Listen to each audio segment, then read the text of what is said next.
and happy Navratri, everybody. And the same to you. Good morning, ma'am. Good morning, Lata ma'am. Good morning, Poonam ma'am. Good morning. Good morning. बहुत सुंदर लग रहे हो, दुर्गा माँ लग रहे हो मैम. Happy Navratri everybody.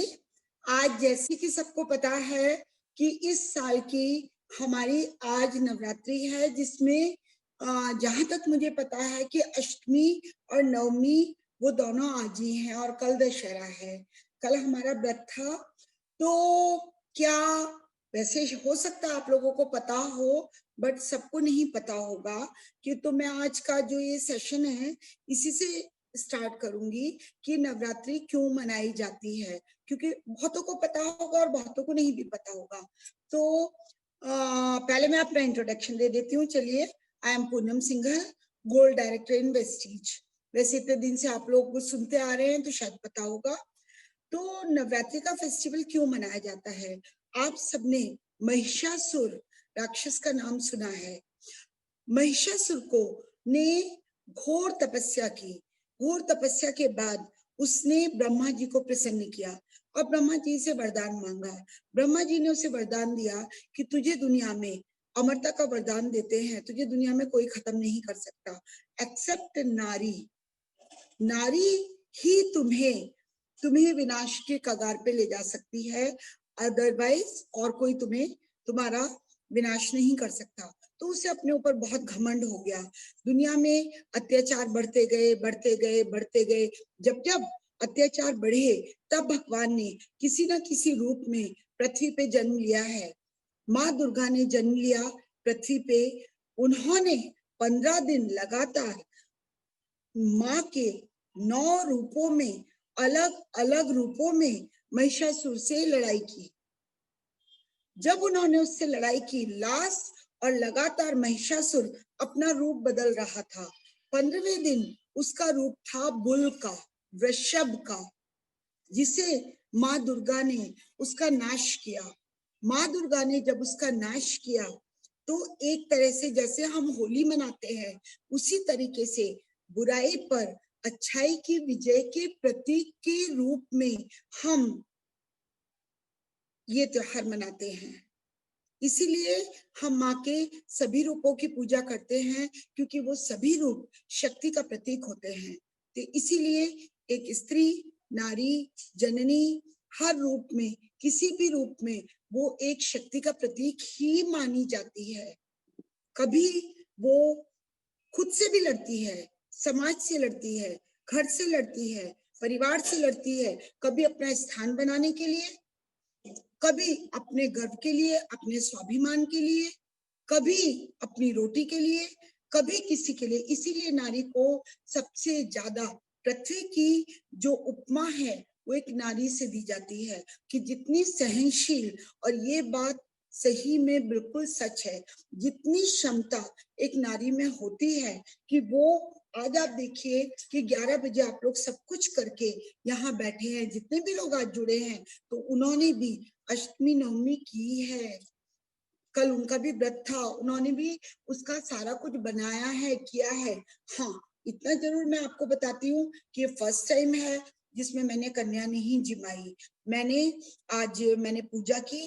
कहते हैं कि आहुति में जो आपने बनाया वो आप 10 चीज बनाओ, लेकिन जो माँ का भोग होता है वो पूरी हलवा और चने का ही होता है. और रोज तो हम लौंग के जोड़े को हवन में पूजा करते हैं, लेकिन आज पूरी, हलवा और चने जितनी बार आप करेंगे तो उसको आप कपूर में और घी और उसकी आहुति में डालते हैं कि माँ तक कोई पहुंचता है. तो वो मैंने कर लिया है, क्योंकि कह रहे हैं इस बार खाना खिलाना किसी को ठीक नहीं. आपका उनका बच्चा ठीक है, आपके घर आए, कल को उसको कुछ हो गया तो वो आप पे ब्लेम करेंगे. तो कोई बात नहीं, मैंने सोचा है कि जितने बच्चों को भी मैं अपनी तरफ से जो दे सकूंगी, जो दान कर सकूंगी, जो ईश्वर की श्रद्धा जो वो मुझसे करवाना चाहेगा वो मैं कर दूंगी. तो ये तो हुई आज की नवरात्रि की बात. कल दशहरा है, कल हम सब लोग दशहरा मनाएंगे. अब आज के टॉपिक पे हम आते हैं. जो आज का टॉपिक गौरव ने दिया है कि विदाउट हेल्थ क्या हम खुश रह सकते हैं. ये तो मेरे ख्याल से जितने भी लोग हैं खुद कह देंगे। पहले कभी था कि if moral is gone everything is gone, सब कुछ अलग टाइम टू टाइम बदलता गया, लेकिन शायद इसके बारे में कोई संदेह नहीं है कि मैं आई बिलीव 100% हेल्थ में बिलीव करती हूँ। आपके पास कितनी भी बड़ी कोठी कार कुछ भी हो, मिलियनर की फैमिली हो, आपके पास संपत्ति इतनी हो, लेकिन यदि हेल्थ नहीं है तो आप लाइफ का एक भी पल एंजॉय नहीं कर सकते। आपके पास है, बीमारियां इतनी हैं कि आप खा नहीं सकते, आपके पास है, कारें खड़ी हैं, बॉडी में जान नहीं है, आप कहीं जा नहीं सकते, शरीर आपका बेकार है, आप अच्छा कपड़ा पहन नहीं सकते, तो जब कुछ भी कर ही नहीं सकते तो उस पैसे का क्या होगा। मेरी कुछ बातें हैं जो मैं आपको बहुत क्लियर करना चाहूंगी और सबको बताना चाहूंगी। जनरली क्या होता है, लेडीज अपने आप को सबसे पीछे रखती हैं, सबके ऊपर सबके। मान लीजिए किन्हीं के यहाँ यदि कुछ लिस्ट भी बनती है कि ये हस्बैंड के लिए लेना है, ये बेटे के लिए, ये बेटी के लिए, ये इसके लिए, ये मदर इन लॉ के लिए, ये फादर इन लॉ के लिए, दुनिया भर का, अंत में वो अपने लिए रह जाती हैं। तब शायद तब तक सब कुछ ओवर हो चुका होता है कि नहीं यार छोड़, फिर देखूंगी। This is wrong, this is absolutely wrong. अपने को भी यदि 5 जने हैं तो आप 6, उसके टोटल आपको मिला के जितने लोग हैं तो आप भी की हिस्सेदारी हर चीज में बराबर की है। या मैं ये भी कह सकती हूँ कि पहली आप ही की है, क्योंकि आप घर चला रहे हैं, आप ही वो पृथ्वी हैं, वो धुरी हैं जिसके चारों तरफ पूरे घर का पहिया घूम रहा है। कोई मुझसे कहे या ना कहे, ये 100% सही है कि आप 2 घंटे बैठ के देख लीजिए, सारा घर तितर बितर हो जाएगा। तो यदि आप सबसे इंपॉर्टेंट चीज हैं तो फिर आपको अपने ऊपर खर्च करने में कोई प्रॉब्लम नहीं होनी चाहिए। और ये बात मैं सबसे पहले फूड सप्लीमेंट से जोड़ूंगी। एक और मैंने लोगों का मेंटल क्राइटेरिया देखा, जो चूंकि इतने समय से वेस्टीज के साथ एसोसिएट हो गई हूँ, तो लोग क्या कहते हैं कि जी इस बार वेस्टीज पे हमारा इतना खर्चा हो गया, 2000 खर्चा हो गया, 4000 खर्चा हो गया। वाई? वो उसे खर्चे में क्यों मानते हैं? चाहे आप चाय कॉफी ले रहे हैं, चाहे फूड सप्लीमेंट ले रहे हैं, चाहे ऑयल ले रहे हैं, व्हाटएवर वेस्टीज से कुछ भी ले रहे हैं, वो तो आप मार्केट से लेते। चलिए आप हेल्थ की चीजें नहीं लेते, जब डॉक्टर लिखता है लंबा चौड़ा प्रिस्क्रिप्शन तब लेते, तब भी तो खर्चा करते हैं। इसमें आपने मान लीजिए 3000 के फूड सप्लीमेंट लिए, 2000 के फूड सप्लीमेंट लिए, जब डॉक्टर एक बार में 70,000 का वो लिखता है, तब वो खर्चा कहाँ जाता है, वो किस अकाउंट में जाता है? तो यदि हम रोज इतनी ट्रेनिंग हो रही है, रूपाली देती है, अंजू मैम देते हैं, फूड सप्लीमेंट पे इतनी हो रही है, कल नीतू की सीएनटी इतनी शानदार थी, उन्होंने कहाँ से चालू करके एक एक सारे सप्लीमेंट गिनवा दिए। तो लीजिए आप, आपको पता चलेगा कि आपको खुद अपने लिए क्या लेना है। बहुत लोग केवल दूसरों को बताते रहते हैं, बट खुद के लिए कभी ट्राई नहीं करते। क्यों? खुद के लिए ट्राई करिए ना। कोकोनट ऑयल कैप्सूल आप खुद खाइए ना, फ्लैक्स आप खुद खाइए ना, जितनी भी चीजें, आंवला, एलोवेरा, नोनी, कैल्शियम। मेरी क्या आदत है जनरली, मैं ये कहती हूँ 3-4 चीजें तो जी, ये तो गिनना मत, गिनती में मत लेना इसे, आंवला, एलोवेरा, कैल्शियम, स्प्रूलिना, ये 3-4 चीज गिनने में मत लेना। अब बची, आप देखो 4-5 चीज आप खा रहे हो, उसको गिनती में क्या लेना है? आप सभी रोज कहते हैं खाने में कुछ नहीं है आजकल, हवा में कुछ नहीं है, फल में कुछ नहीं है, तो फिर कहाँ है? तो एटलीस्ट हमें अपने हेल्थ सप्लीमेंट से मिलेगा। अब जैसे कल कैल्शियम की बात थी कि 1200 mg लेना चाहिए, मैं 4 तो नहीं लेती, लेकिन 200 mg डेली 500 mg पूरा करके अपनी कैल्शियम की वो पूरी कर लेती हूँ। ज्यादा टाइम नहीं लूंगी मैं, 11-10 हो गए हैं। कृति शी इज वेटिंग। एक छोटी सी स्टोरी के साथ मैं अंत करूंगी, क्योंकि मैं बोलूंगी तो मैं बोलती रहूंगी। मैंने एक चीज, मेरा लास्ट पिछले वीक का observation, and it was shocking to me, मैं देख के दंग रह गई इस चीज को। वो हुआ क्या, जब मैं मॉर्निंग क्लास में जाती हूँ तो जैसे मुझे पता है कि ये हमारी दुर्गा अष्टमी और ये आ रही है, माँ दुर्गा को गुड़हल का फूल बहुत पसंद है। वो उससे बहुत खुश होती है। जैसे शंकर जी किसी से खुश होते हैं, तो मैं कभी नगर जाती हूँ, वहां बहुत बड़ा गुड़हल का पेड़ लगा है, तो मैं फूल ले लेती हूँ और मैं कली तोड़ लेती हूँ, क्योंकि वो अगले दिन जब उस दिन लाके पानी में डाल दो तो वो अगले दिन फूल खिल जाता है। तो मैं सुबह सुबह मेरा पूजा में गुड़हल का फूल खिल जाता है। ये बात सबको पता होगी, इसमें कोई आश्चर्य की बात नहीं है। बट आगे जो बताने जा रही हूँ वो थोड़ा सरप्राइजिंग है। क्या हुआ, तो मैंने जब वो कली और फूल मैंने तोड़े, तो वो इत्तफाकन मेरे पास छोटी पॉलिथीन नहीं थी, कार के डैशबोर्ड में रख दिया और डैशबोर्ड से निकालना भूल गई। जब मैं घर में ऊपर आ गई कई घंटे बाद याद आया, अरे यार वो फूल और कली तो निकालना भूल ही गई। अब दोबारा मेरा नीचे जाना नहीं हुआ। नेक्स्ट डे जब मैं क्लास लेने वहां गई, तब मुझे ध्यान आया, मैंने कहा यार सूखी कलियां होंगी, चलो उसको निकाल के फेंक दो। And I was shocked totally. पहली बात तो कार का डैशबोर्ड, कार बंद, जिसमें ऑक्सीजन का नाम नहीं, कार बेसमेंट में। ये तो हम सबको पता है कि पानी के कांटेक्ट से कोई भी चीज खिल जाती है, कली खिल सकती है, कोई बड़ी बात नहीं है, उसे ऑक्सीजन भी मिल रहा है, पानी भी मिल रहा है। लेकिन मैं देख के दंग रह गई, डैशबोर्ड मेरा पूरा फूलों से भरा हुआ था। कली सारी फूल खिल चुके थे, जो पहले दिन के फूल थे वो सूखे थे, लेकिन कली सारी, तो पूरा डैशबोर्ड फूलों से भरा था। And I was shocked like this, oh वाह। मैं कहा भगवान, यस, मुझे आप लोगों का यस चाहिए। It's surprising, it's miracle. यदि एक फूल तक इतनी विषम परिस्थितियों में, हवा नहीं, पानी नहीं, धूप नहीं, कुछ नहीं, बंद कार में खिल सकता है, तो आप और हम तो इंसान हैं।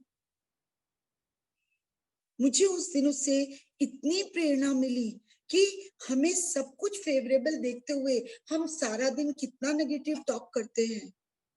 ये नहीं हो रहा, ये नहीं हो रहा, कोई सुनता नहीं है, कोई लेता नहीं है, कोई महंगा कह रहा है, कोई ये कह रहा है, उसने मुझे ये कह दिया, मुझे बड़ा बुरा लगा, आई will not call again, and दुनिया भर की बात। एक फूल, एक कली खिल गई। सोचिए कितना सरप्राइजिंग है, ईश्वर का कितना बड़ा चमत्कार है। वो तो पेड़ से लगी भी नहीं थी, टूटी हुई थी। तो आप और हम तो क्या चमत्कार कर सकते हैं, बहुत कर सकते हैं। रोज हमें इतनी अच्छी ट्रेनिंग्स मिल रही हैं। तो अब मैं सबसे पहले आज अपनी प्यारी बेटी कृति, जिससे आप लोग मिल चुके हैं, और रियली कृति बहुत अच्छी है। She is very lovable, affectionate, caring girl. एक चीज इससे रिलेटेड 1 मिनट आपसे और लूंगी। कई बार ऐसा होता है, ये मेरे साथ भी हुआ और मेरी डॉटर के साथ भी हुआ, जब तक हम किसी चीज को सोचते हैं ये इसके लिए तैयार नहीं है, जब तैयार होगा हम तब करेंगे। ये एक क्राइटेरिया है। एक क्राइटेरिया ये कि यदि आप सोचते हो कि इसके सिर पे यदि रिस्पॉन्सिबिलिटी डाल दी जाए और ये करने लगेगा, तो वैसा भी हो जाता है। प्रीति यहाँ होंगी, यदि ज्वाइन कर चुकी हैं, शी नोज कि मैंने डायरेक्टर के लिए मना कर दिया था, क्रॉस। प्रीति हेलो, मैंने कहा था कि मैं अभी डायरेक्टर के लिए एलिजिबल नहीं हूं, मैं नहीं बनना चाहती, मैं नहीं बन सकती। लेकिन ऊपर से प्रेशर आया, नहीं आप कर लोगे, आप कर लोगे, आप कर सकते हो, आप कर सकते हो, आप कर सकते हो। तो भाई ठीक है, हो गया, एंड आई एक्सेप्ट। एंड उसके बाद से कभी कोई महीना ऐसा नहीं गया जब मैंने कम से कम अपना मेंटेन ना किया हो। The same thing with my daughter also, she clearly refused कि मुझे इंटरेस्ट नहीं है and I will not do. लेकिन एक बार जब सोचा कि नहीं गुड़िया, now you have to start and तुम्हें करना है, और कर दिया, तो उसमें एक रिस्पॉन्सिबिलिटी की फीलिंग आ गई। अपनी मम्मी, अपनी यूनिट को मैं देख लूंगी, डीएफ इज नॉट सबमिटेड, मैं उनके उस पर वर्क कर लूंगी, तो मुझे अच्छा लगा। और कहीं ना कहीं इसने माइंड में एक चीज ये दी कि यदि आप किसी के ऊपर रिस्पॉन्सिबिलिटी दे देते हैं तो वो उसको समझता है और करता भी है। So thank you very much. और मैं अब अपनी ब्रॉन्ज डायरेक्टर कृति सिंघल को आज के शुभ मौके पे इनवाइट करूंगी। Hello Kriti. Hello. Hi everyone. Good morning. Happy Ashtami, happy Navami. मैं कल सरप्राइज हो गई बिल्कुल जब मैंने अपना वो देखा। मैंने कहा ये क्या किया गौरव ने। मैंने कहा भाई ये तो लड़का बहुत शैतान है, ये मतलब क्यों ऐसा। तो आज का जो टॉपिक है ये बड़ा कमाल सा टॉपिक है। एक तो टॉपिक की लाइन है, without health can I stay happy. तो ये तो सभी को मालूम है कि भाई अगर आप हेल्दी नहीं हो तो आप हैप्पी भी नहीं रह सकते। लेकिन अगर आप सोच के देखो तो इसका रिवर्स भी ट्रू है। अगर आप no matter how many ever supplement you are having, no matter how much ever healthy diet, आप कितना भी अच्छी डाइट तो ले रहे हो, पानी पी रहे हो, सो रहे हो, ये हो, लेकिन अगर आपके दिमाग में शांति नहीं है, अगर आपके दिल में वो खुशी नहीं है, आप कितना भी अच्छा कुछ कर ले, आप हेल्दी रह ही नहीं सकते। तो मैं इस टॉपिक को आज 3 पार्ट्स में डिवाइड करना चाहती हूँ। So this topic is like a palindrome for me, कि एक ऐसा नंबर जो मैं ऐसे देखूं तब भी सेम है, मैं ऐसे देखूं तब भी सेम है। So like 16461 16461। तो आज ही के टॉपिक को मैं बताना चाहती हूँ। अगर आप लोगों ने सबने सुना होगा कि inside a happy body lives a happy mind, but you can have a happy body only when you have a happy mind। अगर आपने ये सुना होगा कि जब आप सक्सेसफुल होते हैं, जब आप हैप्पी होते हैं, आपके आसपास सब एसोसिएट आपसे सब एसोसिएट होना चाहते हैं। अब वो शर्मा जी का बेटा जो सीबीएसई में 100 में से 100 नंबर लेकर आया, हम कहते अरे वो जो शर्मा जी का बेटा है ना, मैं उसको जानती हूँ, वो ना बड़ा अच्छा लड़का है वो, ये हम हर खुश और सक्सेसफुल बंदे से अपने आप को एसोसिएट करना चाहते हैं क्योंकि उसका aura. So I am just saying that अगर आप में पॉजिटिविटी है, अगर आपका ऑरा अच्छा है, अगर आपके थॉट्स सॉर्टेड हैं, right, so you can always आपकी एक क्या होता है, नेगेटिव एटीट्यूड्स जो होते हैं, और नेगेटिव एटीट्यूड्स में जैसे मम्मी ने राइटली बताया कि भाई ये नहीं हो रहा, इसने मुझे ये कह दिया, नाराज हो गए, छोटी छोटी बातों पे अपसेट होके बैठ गए, ये सब नेगेटिविटी है।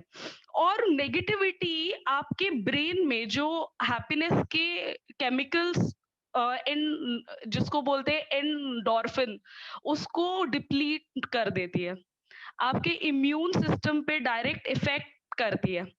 अगर आपके अंदर खुशी है ही नहीं, अगर आपकी बॉटल खाली है खुशी की, तो आप ग्लास में तो पानी डाल ही नहीं सकते, because it is said that you can not pour from an empty glass, right?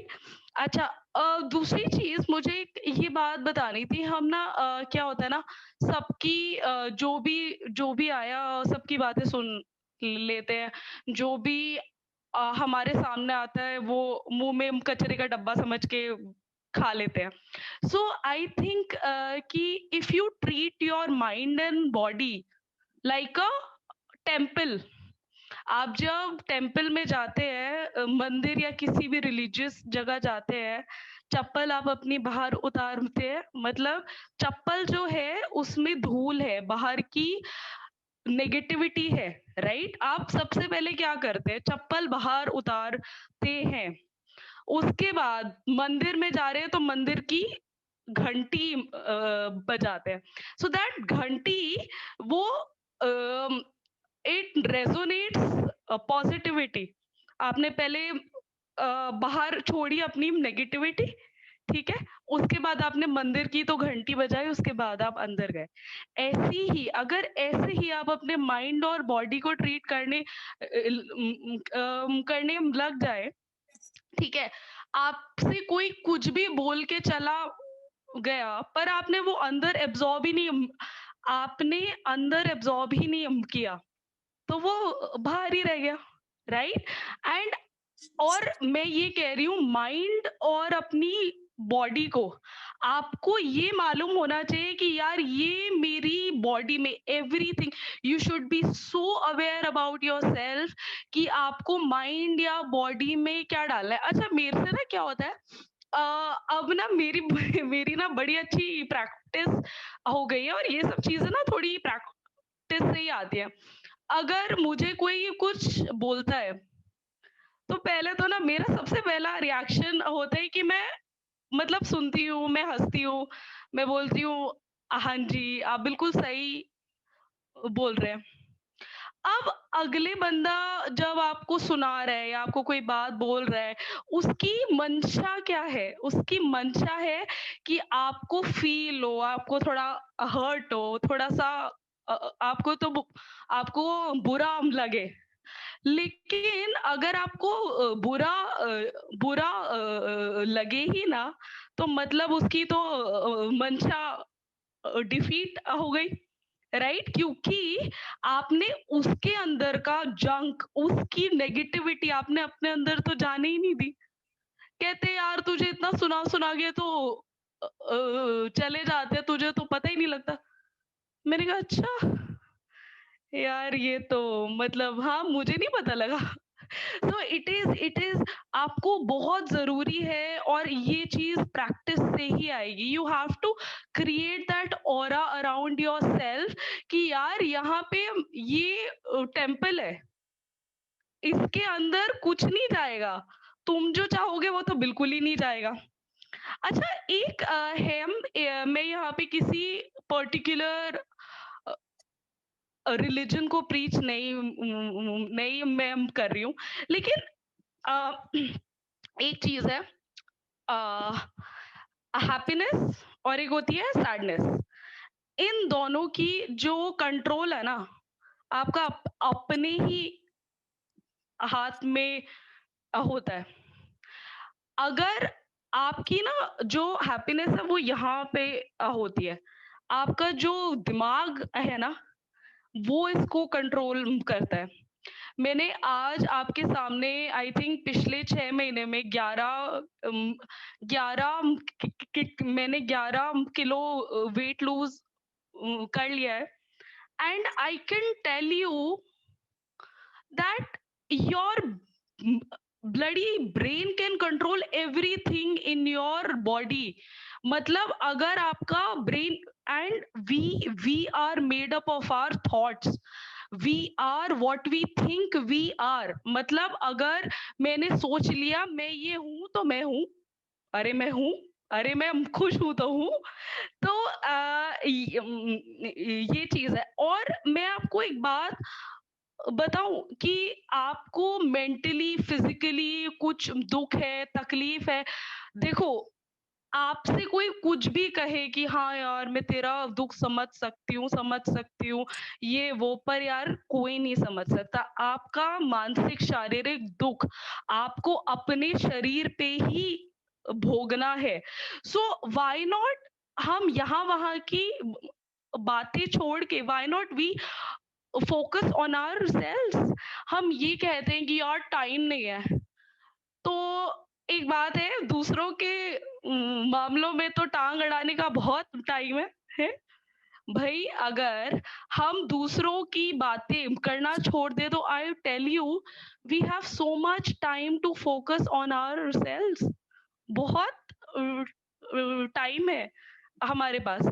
आपने एक छोटी सी लाइन सुनी होगी, जब बुरा ढूंढन में चला बुरा ना मिलिया कोई, जब झांका अपने अंदर मुझसे बुरा ना कोई। अरे भाई, जब मैं ही हूँ अपने साथ तो मैं अपने अंदर बुरा क्यों ढूंढूं? ठीक है, तो इसका मेरा वर्जन क्या है, जब अपना ढूंढन में चला अपना मिलिया ना कोई, जब झांकिया अपने अंदर मुझसे अपना नाम कोई।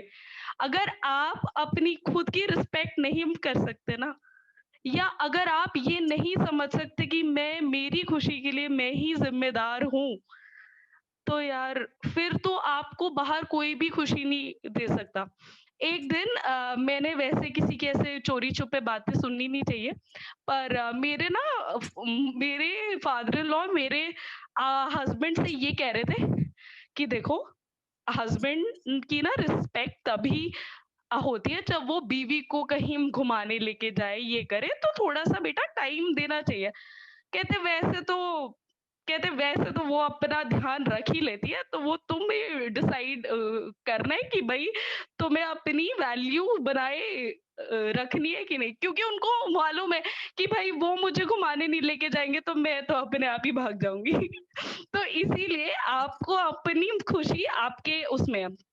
अच्छा, थोड़ी-सी बातें हैं जो मैंने पिछले कुछ टाइम में सीखी हैं, पिछले कुछ टाइम में सीखी हैं अपने। आप अगर अपने माइंड को ट्रेन कर लो ना, you can achieve anything in your life. एक तो सबसे पहली बात है ग्रैटिट्यूड। ग्रैटिट्यूड मतलब यार, अगर आप साँस ले रहे हो, अगर आप सिमरन का हैंड रेज़ है, मैं आपके सबके डाउट्स में क्लियर करूँगी एंड में, और किसी के कोई भी डाउट्स होंगे ना कि ये होता है, ये सिचुएशन कैसे हैंडल करनी चाहिए, वो भी मैं सब आपको एंड में आपसे मुझसे जितने सवाल होंगे आप तो पूछ लेना, ठीक है? अच्छा, दूसरा है ग्रैटिट्यूड। एक तो आपको ना हर चीज़ के लिए आई थिंक भगवान को धन्यवाद देना चाहिए। अगर आप साँस भी ले रहे हो तो I think you should be thankful about it. मैं मतलब मेरी आदत है, मैं जब भी भगवान से आँखें बंद करके माँगती हूँ ना, मैं भई दे दिया तो भगवान ने सभी कुछ है। आई थिंक मैं भगवान से सिर्फ़ शक्ति माँगती हूँ कि आप मुझे बस शक्ति दो। कर तो मैं सभी लूँगी। आप मुझे बस मेरी शक्ति कम मत होने देना, शक्ति दो आप मुझे, ठीक है? दूसरा, मैं ये कहना चाहती हूँ कि आप जैसे मैं आपको तो बता रही हूँ, मैं आपको तभी इफ़ेक्टिवली और इतना अच्छे से तभी समझा सकती हूँ, जब जो चीज़ें मैं आपको बता रही हूँ, वो मैं खुद भी मानूँ, ठीक है? एक तो ना 2 टाइप के लोग होते हैं। एक जाएँगे माताजी के सत्संग में या ऐसे में, ठीक है? और फिर वहाँ पे लेडीज़ तो बैठ जाती है, अरे मालूम है इसकी तो बहू ने ये किया, अरे मालूम है उसकी तो बहू ने वो किया, अरे तुम आए तो माताजी के सत्संग में हो, पर ना तो तुम माताजी में ध्यान लगा रहे हो, हैं? ना तुम अपने ऊपर फोकस तुम कर रहे हो, तुम्हारा ध्यान है यहाँ और फिर वहाँ। तो ये आपकी अपनी भी इंसल्ट है भाई, और माता जी की तो भगवान जी की तो इंसल्ट है ही, क्योंकि आप 1 घंटे सत्संग में आए पर आपने उनके बारे में तो नहीं सोचा, तो उनको कितना बुरा लगा होगा, है ना? एंड दूसरा क्या है, मतलब अगर अगर आप अपने ऊपर ध्यान देना स्टार्ट करें ना, हर दिन ये सोचें कि यार मेरा लाइफ का पर्पस क्या है?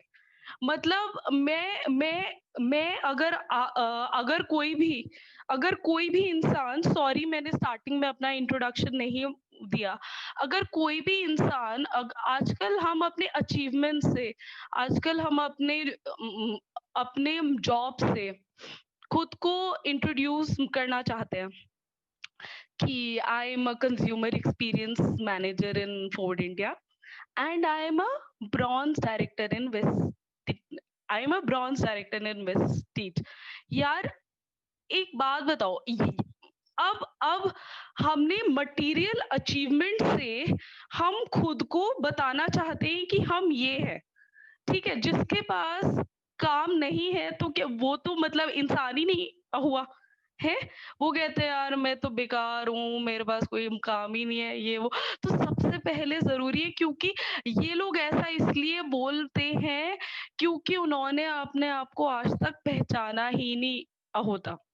मैंने मैंने थोड़ा-सा काम किया है सेल्फ एक्सप्लोरेशन की तरफ, और मेरे को रियलाइज़ हुआ है कि आई थिंक मैं वो इंसान हूँ कि जब तक मुझे लगता है कि अगर मेरी किसी बात से, एक्शन से अगर किसी दूसरे का कुछ भला हो जाए तो मैं वो हूँ। So that is how I define my self. That is how I think of my self. तो आपका अपना ट्रू एक्सप्लोरेशन कर लेना बहुत जरूरी है। एक पोएम की लाइन है, तू खुद की खोज में निकल, समय को भी हम तलाश है। तो मतलब यार हम ना सारा टाइम अंट शंट उल्टी सीधी चीजों पे वेस्ट वेस्ट कर देते हैं, हम कभी अपने बारे में सोचते ही नहीं है।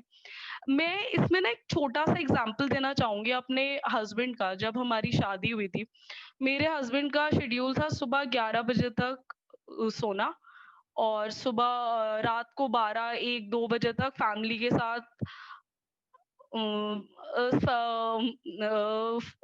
फैमिली के साथ बैठना, एंजॉय करना, ये पिछले 6-8 महीने से I have seen drastic change in him, because he started self exploring himself. He started, अब वो सुबह 4, 4:30-5 बजे उठ जाते हैं एंड रात को 9 बजे तक सो जाते हैं। वो ये कहते हैं कि यार मैं सारा टाइम सभी को दे देता हूँ, मैं सो के निकाल देता हूँ, मैं सारा टाइम सभी को दे देता हूँ, पर यार मेरे लिए तो कोई टाइम नहीं बचता। I have no time for self exploration. देखो आप 8 लोगों के बीच में बैठोगे तो इधर उधर की बातें हम करोगे, आप ये तो नहीं है ना आप अपने सेल्फ इम्प्रूवमेंट पे फोकस उस टाइम तो कर रहे हो, नहीं, ठीक है। तो ये आपको जो बोलते हैं कि सूरज के साथ उठ जाना चाहिए, अब मैं भी इतनी स्मार्ट तो हूं नहीं कि 4 बजे उठना स्टार्ट कर दूं, पर ठीक है मैं ट्राई करती हूँ कि भाई सुबह उठ के थोड़ा सा टाइम अपने आप को दे के, थोड़ी एक्सरसाइज करके, थोड़ा बुक रीड करके, अपने साथ थोड़ा सा टाइम स्पेंड करके आप अपना डे अगर शुरू करते हैं तो इतना प्रोडक्टिव डे जाता है कि उसका, वरना आप हर चीज के लिए लेट उठते हो, आप हर चीज के लिए भाग ही रहे होते हैं, आपको टाइम ही नहीं मिलता। हाँ, इसके लिए भागो, उसके लिए भागो, मतलब it is all just messed up, right. अच्छा, मैं तो और दूसरी चीज एक मैं आपको ये बता रही थी, अगर आपके, देखिए अगर आप अपने ऊपर फोकस करना स्टार्ट कर दें, आपके सबसे अंदर नेगेटिव एटीट्यूड्स नहीं आएंगे।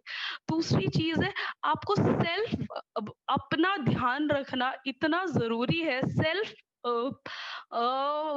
पैम्पर करना इतना जरूरी है खुद को। मतलब आज मैं I think I am sitting in a group of 30 लोग शायद, और मुझे लगता है कि शायद ही आप में से कोई ये कह सकेगा कि मैंने सबको कहते यही सुना है कि यार इतनी हमारी जिंदगी तो बीत गई, हमने अपने लिए कुछ भी नहीं लिया, कुछ नहीं किया, और हम अपने लिए ये नहीं, मतलब your life is full of your life is full of regret, ठीक है। देखो आप सबको खुश नहीं कर सकते, आप किसी को खुश नहीं कर सकते, बट एक इंसान है जिसको आप ट्रूली खुश कर सकते हो, वो हो अपने आप को। सो एटलीस्ट यार जो इंसान आपको मालूम है कि पक्का से खुश होगा ही होगा, तो यार उसको तो खुश कर लो।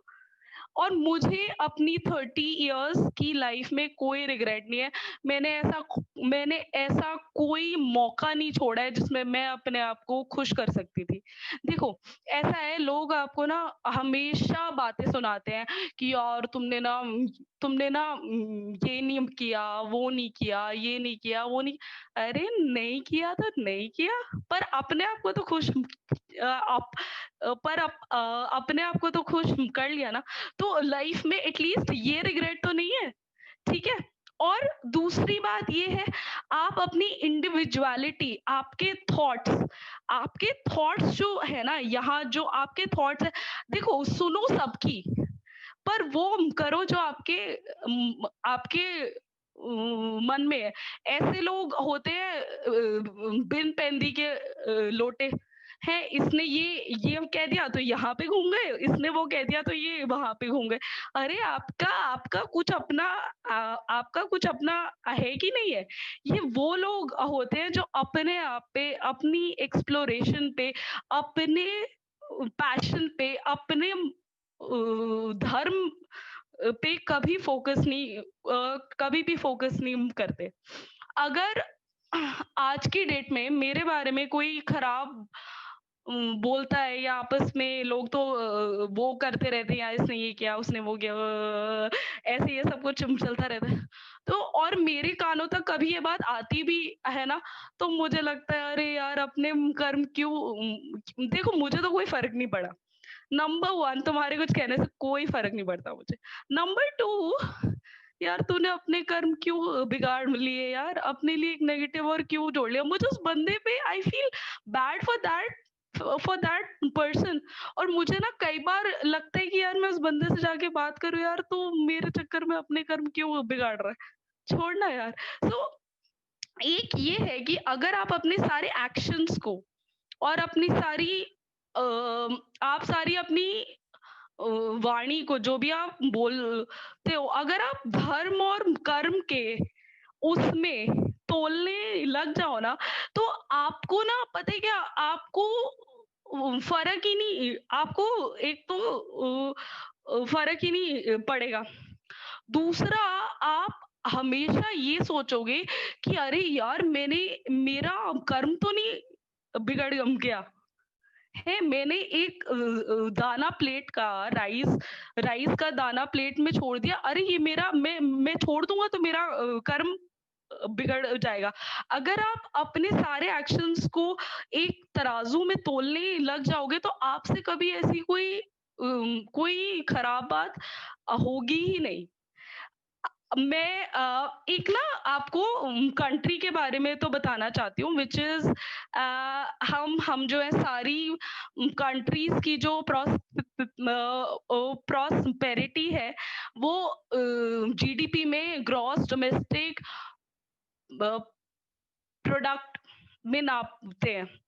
लेकिन एक ऐसा देश है जिसको हम ग्रॉस नेशनल हैप्पीनेस में नापते हैं, विच इज भूटान।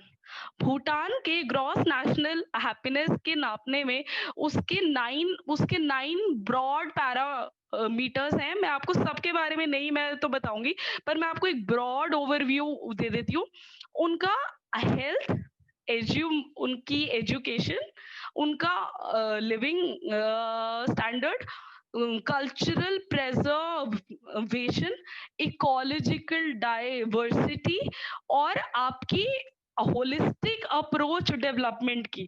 तो बेसिकली भूटान के राजा का ये मानना था, अरे यार धन दौलत क्या है, अगर मेरी प्रजा खुश है तो अपने आप आएगा धन, है। तो आई थिंक इससे सुंदर विचार कभी कहीं हो ही नहीं सकता। एंड भूटान के लोग इतने कमिटेड हैं अपनी इकोलॉजी को प्रिजर्व करके रखने में, अपने पूरा एनवायरनमेंट को प्रिजर्व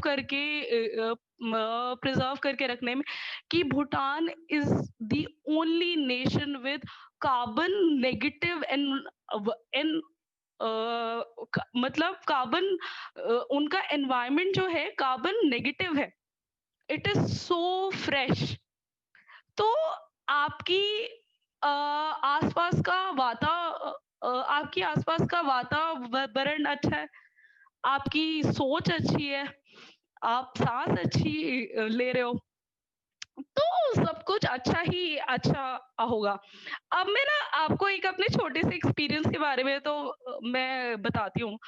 एक सेकंड में थोड़ा सा पानी ले लूं, पानी भी नहीं है। तो मेरे को मैं आई थिंक 22 साल की थी। मेरे पास आर्ट ऑफ लिविंग गुड़गांव से कॉल आया। कहते मैम आपके ना हम काफी टाइम से आपके प्रोफाइल को देख रहे हैं और आप हमें बड़ी खुश लगती है। तो मैंने पहले सोचा कि ये कोई फेक कॉल है, ये कोई स्टॉक वॉक मार रहे हैं, ये सही नहीं है। फिर मैंने कहा कहाँ से बात कर रहे हैं आप, ये वो, तो मैंने थोड़ा सा इन्वेस्टिगेटिव अप्रोच में तो लिया, तो वो समझ गए कि मैं शक कर रही हूँ। तो क्योंकि आजकल साइबर क्राइम है, ये सब कुछ भी नहीं मालूम ना। तो फिर उन्होंने मुझे आर्ट ऑफ लिविंग गुड़गांव का एड्रेस उन्होंने मुझे दिया। मैंने कहा वो उन्होंने कहा कि हम चाहते हैं आप आके बताएं कि खुश कैसे रहते हैं। मैंने कहा पागल है क्या, खुश तो मतलब खुश तो ऐसे ही खुश रहते हैं। मुझे until I moved forward in my life, मुझे एक्चुअली कभी मालूम ही नहीं था कि यार लोग ना खुशी बाहर भी ढूंढने जाते हैं। मुझे लगा ये लोग पागल है, ऐसे हम कह रहे हैं कि यार आप इतना खुश रहते हैं, ये जरा बताइए आप खुश कैसे रहते हैं। देखो क्या पागल हो गए, मैंने कहा नहीं ऐसे थोड़ी होता है। तो मतलब मेरा ये बताने का मकसद आपको यही है कि खुशी आपके अंदर ही होती है, और अगर आप मेंटली स्टेबल और खुश रहेंगे, सारी अच्छी बातें सोचेंगे, तो there is no way that आपकी हेल्दी डाइट भी आप पे काम करने लगेगी, आपके सप्लीमेंट्स भी आप पे काम करने लगेंगे, सारी चीजें आप पे काम सारी चीजें आप पे काम करने लगेंगी। और दूसरी बात, आई थिंक मैं अपनी सारी फीमेल फ्रेंड्स को एक बात ये कहना चाहती हूँ कि ना बुरा किसी के बारे में तो सोचो, ना कुछ ऐसा बुरा करो और ना सहो। मतलब मैं इतनी स्ट्रॉन्ग वो हूँ कि मतलब मैं सोचती हूँ कि यार सहना भी क्यों है। मैं छोटी सी थी, 4th क्लास में थी, और मेरी मैम को ना खुंदक आई होगी या पता नहीं अपने घर से तो लड़ झगड़ के आई होगी, उसने मेरे को चाटा मार दिया। अब मैंने कहा कि भाई ये तो इन्होंने छोटा बच्चा समझ के मुझे चाटा मार दिया। अब जनरली क्या होता है कि छोटे बच्चों को मैम प्रिंसिपल क्या लेके जाती है, पर यहाँ पे मैंने मैम का हाथ पकड़ा। मैंने कहा आप मेरे साथ ना पहले तो प्रिंसिपल सर क्या चलो। अब मैं छोटी थी लेकिन तब भी मेरा पैक्ट इतना अच्छा था कि मतलब प्रिंसिपल सर तो कह रहे थे कि भाई ये बच्ची क्यों आई है, ये तो इतनी अच्छी बच्ची है। और मैंने कहा कि मैं ऐसा ऐसा हुआ और मैम ने मुझे चाटा मारा। अब प्रिंसिपल सर ने मैम की मेरी शक्ल देखी कि भाई ये क्या हुआ। अब उन्होंने बहुत गोलमोल करने की कोशिश की, पर वो जस्टिफाई नहीं कर पाई कि उन्होंने मुझे चाटा क्यों मारा। अब सर ने कहा कि देखिए मैम, या तो आप, क्योंकि मैं तो जिद पकड़ गई तो बैठ गई थी कि ये जब तक मेरे को सॉरी नहीं बोलेंगी, क्योंकि मैं छोटी बच्ची थी, मैं तो क्लास में ही नहीं जाऊंगी। अब सर कहने लगे कि आपकी गलती है, सॉरी बोल दो और इसको मामले को रफा दफा करो, वरना ये क्लास में नहीं जाएगी, इसके मॉम डैड आएंगे, क्या फायदा, आप वो सोच के देखिए। तो अब मैम ने सोचा, मैम ने कहा यार ये तो उल्टी पड़ गई। तो मैम ने फाइनली मेरे को सॉरी बोला और खुंदक में दनाती हुई चली गई वो क्लास में। अब जब मैं 4थी क्लास में थी, छोटी सी थी, तब मैंने अत्याचार अपने ऊपर एक चांटे का नहीं सहा, तो मैं आज तक भी नहीं सहती, और एंड आई एंश्योर कि मेरी वजह से किसी को कोई छोटी सी भी तकलीफ ना हो। अच्छा मैं ना अब थोड़ा सा जो आज का थर्ड पार्ट है, ये अपना जो पोल्यूशन एलर्जी है, इसके ऊपर मैं कुछ बड़ा इंटरेस्टिंग बताना चाहती हूँ।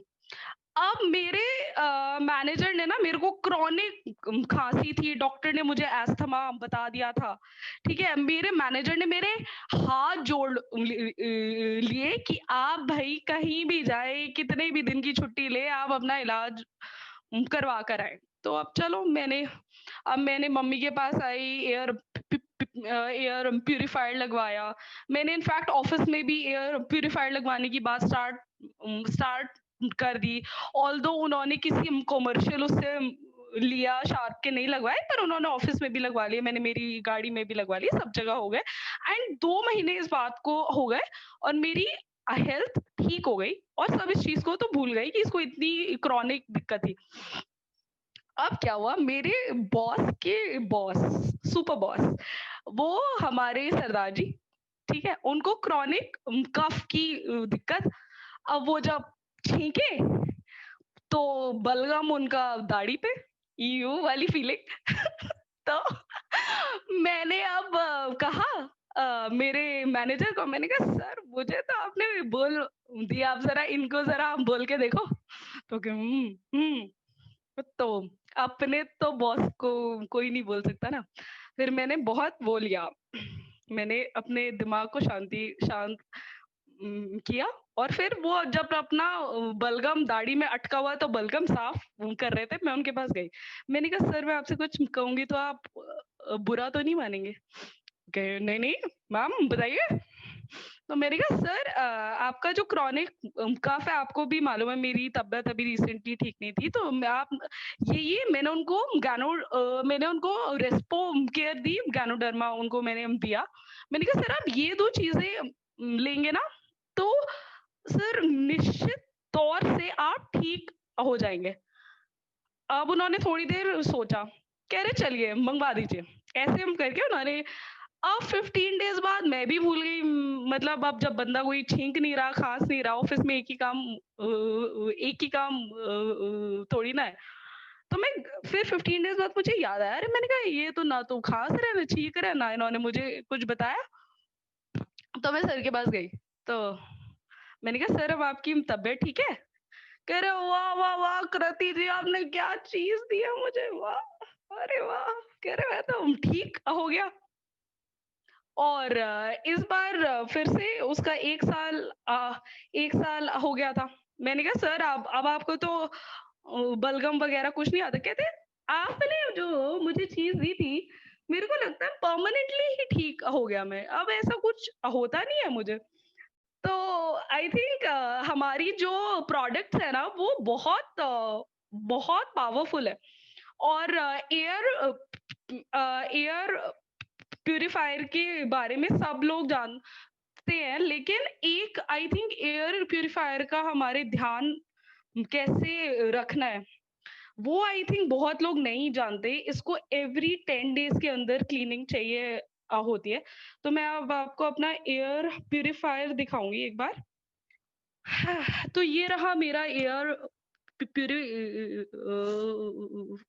ये रहा मेरा एयर प्यूरिफायर। इसकी सफाई के लिए आपको ये जो चीज है ना, ये पहले आप ये जाली को निकाल लो। मैं आपको जाली निकाल के दिखाती हूँ, मैंने कल ही सफाई की है। ओके, तो आपको इसकी ये जाली दिख रही है, ये 10 दिन के अंदर, अभी जिस तरीके का पोल्यूशन का तो लेवल चल रहा है, ये 10 दिन के अंदर गंदी हो जाती है। सो मैं इस पे पानी का लेके पाइप मार देती हूँ और इसको सुखाने के लिए रख देती हूँ, ठीक है। दूसरी चीज है आपका ये कार्बन का तो फिल्टर। बहुत से लोगों को मालूम नहीं होता कि कार्बन फिल्टर का क्या काम है। कार्बन फिल्टर जो है, स्मेल, किसी भी तरीके की